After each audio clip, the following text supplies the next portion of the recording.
Hello and welcome back to the Second Chance to Live channel here on YouTube. I'm happy to see that you decided to stop by to visit with me. I want to share a bit of information with you in the beginning of this article just to let you know.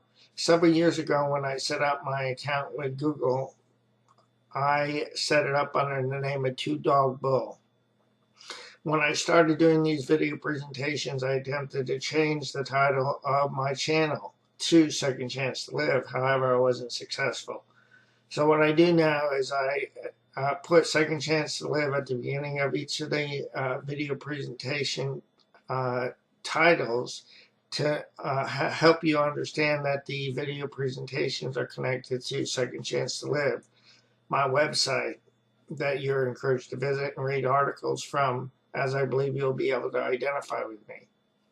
In this video presentation, I'm going to share with you what I learned through my journey of breaking free from the taskmaster called perfectionism, which I talk about in part 1 of this series. In part 2 of this series, I shared with you that I found that it was essential or very important that I had a plan to work through and break free from the demands, dictates, and expectations of the taskmaster called perfectionism, which I was not able to overcome on my own, despite my attempts to satisfy and appease the taskmaster. In this part of the series presentation, and also on the article side of it, Second Chance to Live, I have shared in bullet form various key points that I think are really important in the process of breaking free from the taskmaster called perfectionism.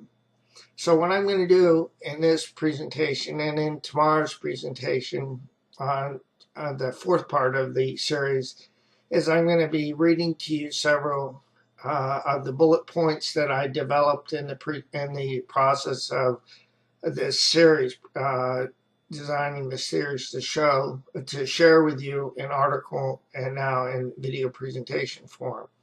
So I'm going to be reading these, so my eyes aren't going to be fixed on the camera, so you understand. I put these in bullet form, so I look forward to sharing them with you. So here we go.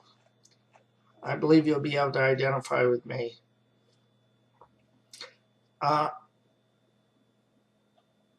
Shame, fear, and denial are used to block, suppress, and hold back uncomfortable feelings. Shame, fear, and denial are used to limit, control, and manipulate all parties involved.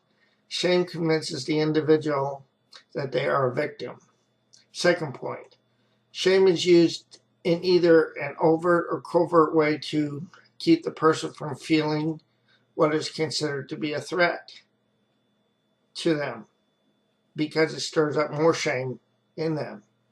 Shame intimidated, suppressed me through limiting scripts, what other people told me and what I told myself about myself.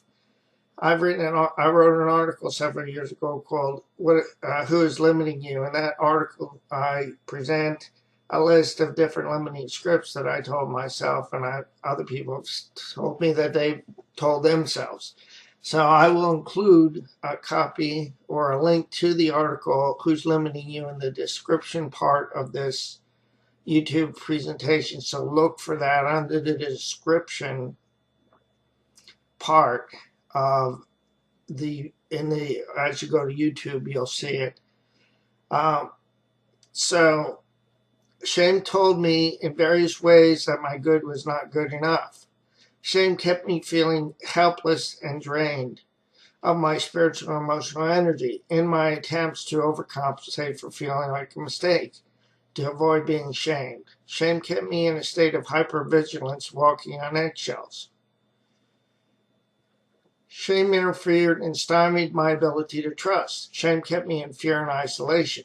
Shame kept me confused and baffled. Shame kept me confined by the 3 unspoken rules, which are common in many families where there is unresolved pain or there are hidden secrets that aren't told about. These rules are don't talk, don't trust, and don't feel.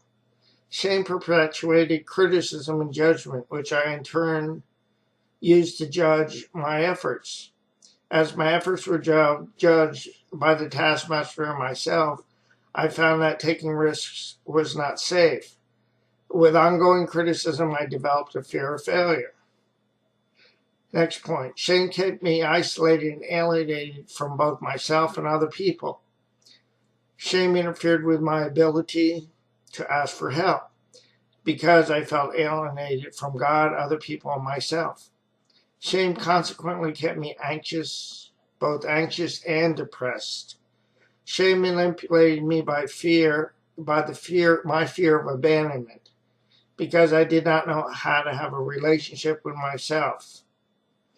So I believe that if I didn't make the taskmaster satisfied, whoever that individual was that had expectations of me, they would go away or they would shut down emotionally. So I felt like it was my responsibility to fix them before I could know that we were okay, before I could know that I was okay. So shame had really a nasty effect upon me, and I've known that to be the case for other people. Consequently, I found myself in an endless cycle of attempting to fix people, other people, so that they would not go away. Through my process of reaching an emotional and spiritual bond, I reached out for help, as I shared in part 2 of this article series. In response, I discovered that I desperately needed to address my anger, negativity, critical, and judgmental attitudes, which I harbored against myself and other people. I need to look at my resentments and the reasons why I had those resentments towards other people. I felt I needed to fix other people. The resentments led me to believe that I needed to fix other people. But I nevertheless had resentments. I've heard that resentments are like drinking poison and hoping the other person dies. Another quote by Buddha says that having a resentment is like picking up a hot coal to throw at somebody, but in the process, we're the only ones getting burned. I discovered that I needed to identify the limiting scripts that I heard and told myself. I discovered that I needed to change the way in which I viewed both my life and my experience, as I no longer wanted to be what I was told on many occasions, my own worst enemy. As I embarked on this process, I began to heal, which I'll talk about in part 4 of this article series. Thank you so much for taking the time to stop by to watch and view this video series. I encourage you again to go ahead and read the articles, as the articles are helping individuals who learn best through visual to be able to read and look at those articles. You can always go to the articles to refer to what I've talked about on this video series.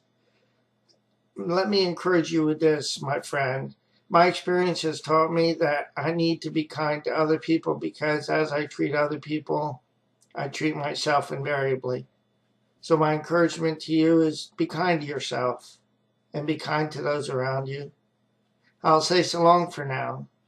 Remember, do not give up on yourself, a loving God, or your process, because more is going to be revealed. And remember that God's not mad at you. He is madly in love with you.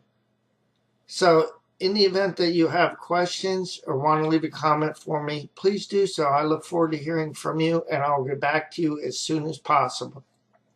Thank you and have a great day. God bless you, and so long now. Thanks for your time. Bye now.